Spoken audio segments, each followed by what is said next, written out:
Hello everyone, daily current affairs के video में आपका स्वागत है। आज हम बात करेंगे 13 अक्टूबर 2020 के करंट अफेयर्स की। वीडियो की पीडीएफ आप हमारे डिस्क्रिप्शन में दी गई लिंक से डाउनलोड कर सकते हैं। तो देखते हैं हमारा पहला क्वेश्चन। हमारा पहला क्वेश्चन है, हाल ही में किसने आर्थिक विज्ञान का नोबेल पुरस्कार जीता? तो इसका राइट आंसर होगा पॉल आर मिलग्रोम और रॉबर्ट बी विल्सन। इन दोनों ही ने 2020 के आर्थिक विज्ञान का नोबेल पुरस्कार जीता।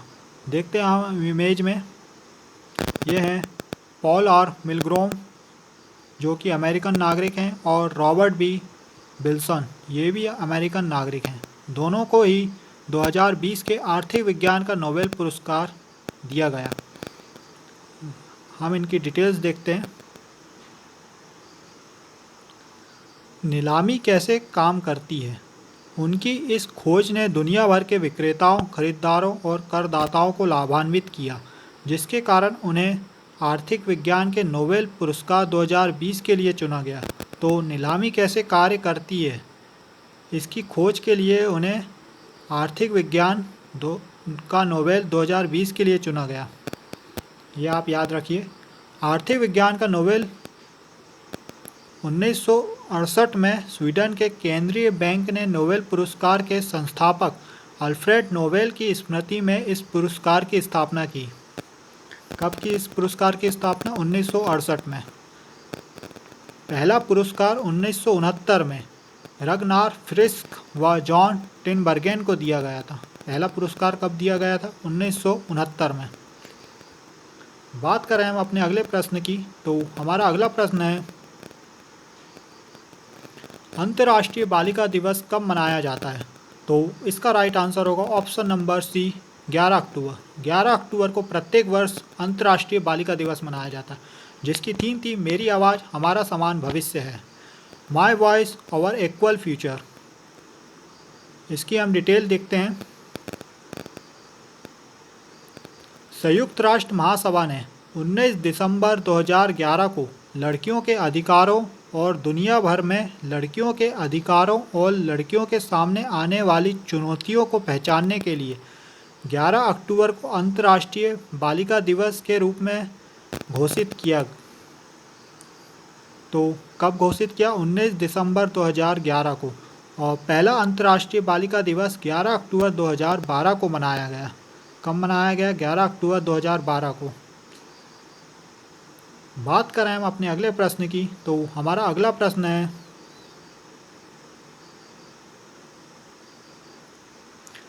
किसने ईफेल ग्रैंड प्रिक्स 2020 जीती? तो इसका राइट आंसर होगा ऑप्शन नंबर ए, लुइस हैमिल्टन। यह आप उनकी इमेज देख सकते हैं ट्रॉफी के साथ। बात करें हम इसकी डिटेल की, तो यह प्रतियोगिता जर्मनी में नूरबर्गिंग में आयोजित की गई थी। यह इस साल की लुइस हैमिल्टन की 7वीं जीत और कैरियर की 91वीं जीत है। लुइस हैमिल्टन जो कि ब्रिटेन से बिलोंग करते हैं और मर्सिडीज कार के रेसर हैं। तो सेकंड नंबर पे रहे मैक्स वर्स्टैपेन जो कि रेड बुल कार के रेसर हैं और नीदरलैंड से बिलोंग करते हैं। और थर्ड नंबर पे रहे डेनियल रिकार्डो जो थर्ड स्थान में रहे और रेनॉल्ट कार के रेसर हैं और ऑस्ट्रेलिया से बिलोंग करते हैं। बात करें हम अपने अगले प्रश्न की, तो हमारा अगला प्रश्न है, किसने फ्रेंच ओपन 2020 का खिताब जीता? तो इसका राइट आंसर होगा ऑप्शन नंबर ए, राफेल नडाल। राफेल नडाल ने 2020 के फ्रेंच ओपन का खिताब जीता, ये पुरुष वर्ग में। और महिला वर्ग में ईगा स्विएटेक, इन्होंने फ्रेंच ओपन 2020 का महिला वर्ग का खिताब जीता है। देखते हैं हम डिटेल। नोवाक जोकोविक जो कि सर्बिया के खिलाड़ी हैं को हराकर पुरुषों का 2020 का फ्रेंच ओपन खिताब राफेल नडाल जो कि स्पेन के खिलाड़ी हैं ने जीत लिया है। उनका 13वां फ्रेंच ओपन खिताब व 20वां ग्रैंड स्लैम खिताब है। तो कौन सा? 13वां फ्रेंच ओपन और 20वां ग्रैंड स्लैम खिताब है। और महिला वर्ग की बात करें तो महिला एकल खिताब में ईगा स्वोटेक जो कि पोलैंड से बिलोंग करती हैं, ने अमेरिका की सोफिया कैनिन को हराकर इस खिताब को जीतने वाली इतिहास की सबसे कम उम्र की महिला खिलाड़ी बन गई हैं। कितने साल की हैं ये? 19 साल की हैं। बात करें हम अपने अगले प्रश्न की। हमारा अगला प्रश्न है, भारत के कितने खिलाड़ी अंतर्राष्ट्रीय जूडो ग्रैंड स्लैम 2020 प्रतियोगिता में भाग लेंगे? तो इसका राइट आंसर होगा ऑप्शन नंबर सी, 5। भारत के 5 खिलाड़ी अंतर्राष्ट्रीय जूडो ग्रैंड स्लैम 2020 प्रतियोगिता में भाग लेंगे। तो देखते हैं हम इसकी डिटेल। भारतीय जूडो टीम के 5 खिलाड़ी ग्रैंड स्लैम 2020 प्रतियोगिता में भाग लेंगे। यह प्रतियोगिता 23 से 26 अक्टूबर 2020 से बुडापेस्ट हंगरी में आयोजित की जाएगी। भारतीय खिलाड़ी में 2 महिला मणिपुर की 25 वर्षीय सुशीला देवी 38 किलोग्राम व 48 किलोग्राम व दिल्ली की 22 वर्षीय तुलिका मान जो कि 78 किलोग्राम में शामिल हैं। बात करें अगर हम हंगरी की, तो हंगरी है, ये यूरोप महाद्वीप में आता है। ये है हंगरी, उसकी राजधानी है बुडापेस्ट। ये है रोमानिया, सर्बिया और ये है बीच में हंगरी, यूरोप महाद्वीप में आता है। उसकी राजधानी बुडापेस्ट में ये प्रतियोगिता आयोजित की जाएगी। बात करें हम अपने अगले प्रश्न की, तो हमारा अगला प्रश्न है, किसे भारत ब्रिटेन के उच्चायुक्त के रूप में एक दिन बिताने का अवसर मिला? तो इसका राइट आंसर होगा option number A, Chaitanya Venkateshwar. ये आप इमेज में देख सकते हैं। चैतन्या वेंकटेश्वर को भारत ब्रिटेन के उच्चायुक्त के रूप में एक दिन बिताने का अवसर मिला। तो देखते हैं इसकी डिटेल। दिल्ली की चैतन्या वेंकटेश्वर को यह अनूठा अवसर मिला। ब्रिटिश उच्चायोग 2017 से प्रतिवर्ष high commissioner for a day का आयोजन कर रहा है, जिसमें 18 से 23 वर्ष की युवा भारतीय महिलाओं को अपने सबसे वरिष्ठ राजनयिक के रूप में पदभार देने के लिए आमंत्रित करता है। बात करें हम अपने अगले प्रश्न की, तो हमारा अगला प्रश्न है, 12,413 किलोमीटर लंबाई वाली कुल कितनी परियोजनाओं को अगस्त 2020 तक भारतमाला योजना के अंतर्गत के तहत सम्मानित किया गया है? तो इसका राइट आंसर होगा ऑप्शन नंबर डी, 322।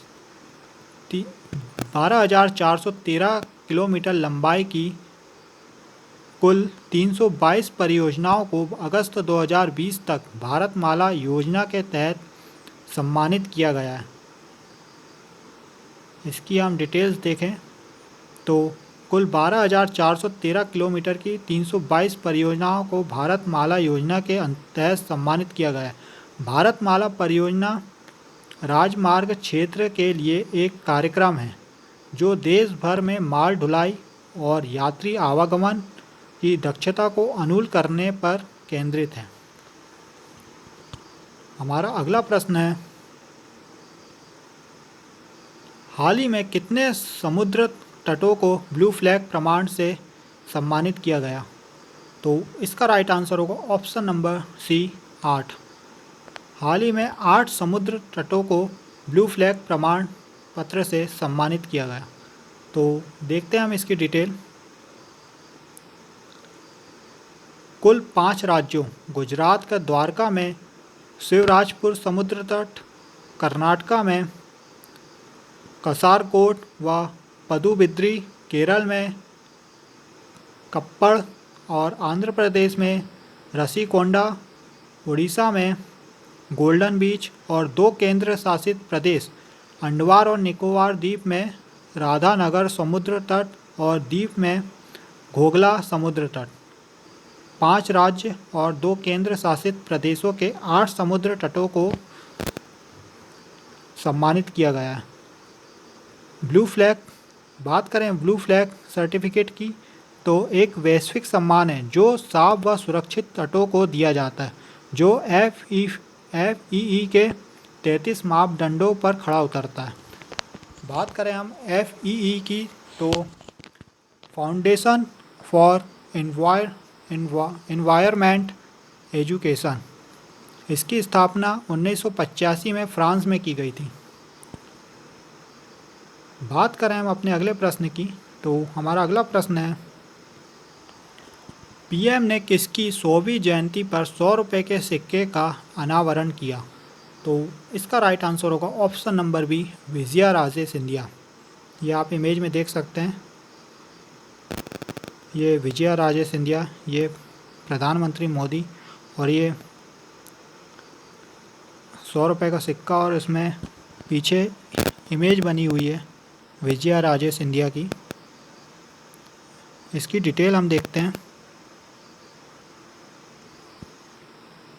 PM ने 12 अक्टूबर 2020 को राजमाता विजया राजे सिंधिया, जो कि भाजपा के संस्थापक सदस्यों में से एक विजया राजे सिंधिया को ग्वालियर के राजमाता के रूप में जाना जाता है, जिनकी जन्म शताब्दी के उपलक्ष्य पर में यह सिक्का जारी किया गया है, जिनकी जन्म शताब्दी के उपलक्ष्य में। बात करें हम अपने अगले प्रश्न की, तो हमारा अगला प्रश्न है, BRO द्वारा बनाए गए कितने पुलों को राजनाथ सिंह, जो कि रक्षा मंत्री हैं, राजनाथ सिंह राष्ट्र को समर्पित किया? तो इसका राइट आंसर होगा ऑप्शन नंबर बी, 44। BRO द्वारा बनाए गए 44 पुलों को राजनाथ सिंह ने राष्ट्र को समर्पित किया। इसकी डिटेल हम देखें। ये पुल 5 राज्यों अरुणाचल प्रदेश, सिक्किम, हिमाचल प्रदेश, उत्तराखंड, पंजाब व 2 केंद्र शासित प्रदेश लद्दाख व जम्मू कश्मीर के सीमावर्ती क्षेत्रों में बनाए गए हैं। तो 5 राज्य और 2 केंद्र शासित प्रदेशों में बनाए गए हैं। BRO का फुल फॉर्म है बॉर्डर रोड ऑर्गेनाइजेशन। इसकी स्थापना 7 मई 1960 में की गई थी। इसका मुख्यालय है नई दिल्ली में। बात करें हम अपने अगले प्रश्न की, तो हमारा अगला प्रश्न है, भारत ने किस देश के फिलाडेल्फिया शहर को 1.8 मिलियन N95 मास्क प्रदान किए? तो इसका राइट आंसर होगा ऑप्शन नंबर बी, अमेरिका। भारत ने अमेरिका देश के फिलाडेल्फिया शहर को 1.8 मिलियन N95 मास्क प्रदान किए। यह आप फिलाडेल्फिया की लोकेशन देख सकते हैं, जो कि अमेरिका के पेंसिल्वेनिया प्रांत की राजधानी है। ये आप इमेज में देख सकते हैं, ये पेंसिल्वेनिया स्टेट है और ये उसकी राजधानी फिलाडेल्फिया।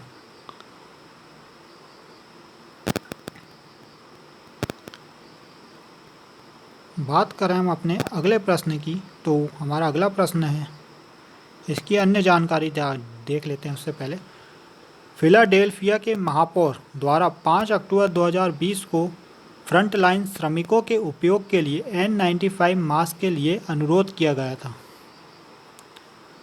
फिलाडेल्फिया अमेरिका के पेंसिल्वेनिया राज्य में स्थित है। बात करें हम अपने अगले प्रश्न की, तो हमारा अगला प्रश्न है, 12 अक्टूबर 2020 को GST काउंसिल की कौन सी बैठक आयोजित की गई? तो इसका राइट आंसर होगा ऑप्शन नंबर बी, 43वीं। 12 अक्टूबर 2020 को GST काउंसिल की 43वीं बैठक आयोजित की गई, जिसकी अध्यक्षता वित्त मंत्री निर्मला सीतारमण ने की। इसकी डिटेल्स हम देखते हैं। वित्त मंत्री निर्मला सीतारमण की अध्यक्षता में GST की 43वीं बैठक आयोजित की गई, जिसमें वित्त मंत्री ने अर्थव्यवस्था में मांग बढ़ाने के लिए 2 प्रस्ताव पेश किए। फर्स्ट प्रस्ताव LTC कैश वाउचर स्कीम और सेकंड है स्पेशल फेस्टिवल एडवांस स्कीम। इस स्कीम के तहत सरकारी कर्मचारियों को 10,000 रुपये का प्रीपेड रुपए कार्ड देगी सरकार। इसका इस्तेमाल 31 मार्च 2021 तक किसी भी त्यौहार के लिए किया जा सकेगा। तो कौन कौन से दो प्रस्ताव पेश किए, एक LTC केस वाउचर स्कीम और एक स्पेशल फेस्टिवल एडवांस स्कीम, जिसके तहत कर्मचारियों को 10,000 रुपये दिया जाएगा, जो कब तक वैलिड रहेगा, 31 मार्च 2021 तक। अगला प्रश्न है हमारा, किस सरकार ने ट्री ट्रांसप्लांटेशन पॉलिसी को मंजूरी दी? तो इसका राइट आंसर होगा ऑप्शन नंबर ए, दिल्ली। इसकी डिटेल हम देखते हैं। ट्री ट्रांसप्लांटेशन पॉलिसी के तहत अब किसी भी प्रोजेक्ट में आने वाले पेड़ों में से 80% को ट्रांसप्लांट करना अनिवार्य होगा। साथ ही जितने पेड़ काटे जाएंगे उससे 10 गुना पौधे लगाने होंगे। और बात करें हम ट्री ट्रांसप्लांटेशन की, तो ये ट्री ट्रांसप्लांटेशन में पेड़ को वैज्ञानिक तरीके से उखाड़ा जाएगा और ट्रक में ले जाकर दूसरी जगह लगाया जाएगा। यह पॉलिसी लागू करने वाला भारत का पहला राज्य दिल्ली बन गया है। तो ये इमेज हम देख सकते हैं, इस तरह से पेड़ को उखाड़ा जाएगा और वैज्ञानिक तरीके से इसे ट्रक में ले के जाके दूसरी जगह लगाया जाएगा। ये देखिए। बात करें हम अपने अगले प्रश्न की, कौन सा क्रिकेटर T20 में 10,000 रन बनाने वाला पहला एशियाई खिलाड़ी बन गया? काय में T20 में 10,000 रन बनाने वाला पहला एशियाई खिलाड़ी बन गया। तो इसका राइट आंसर होगा option number C, Shoaib Malik. ये आप इमेज में देख सकते हैं, शोएब मलिक, जो कि क्रिकेट T20 में 10,000 रन बनाने वाले पहले एशियाई खिलाड़ी बन गए। पाकिस्तान से बिलोंग करते हैं ये। हमारा अगला प्रश्न है, किस अभिनेत्री व नेता ने कांग्रेस पार्टी से इस्तीफा दे दिया है? उनका नाम क्या है? तो इसका राइट आंसर होगा ऑप्शन नंबर ए, खुशबू सुंदर। हाल ही में खुशबू सुंदर ने कांग्रेस पार्टी से इस्तीफा दे दिया है। तो दोस्तों आज के लिए बस इतना ही। वीडियो पसंद आए तो लाइक कीजिए, शेयर कीजिए और सब्सक्राइब करना ना भूलें। Thank you. जय हिंद।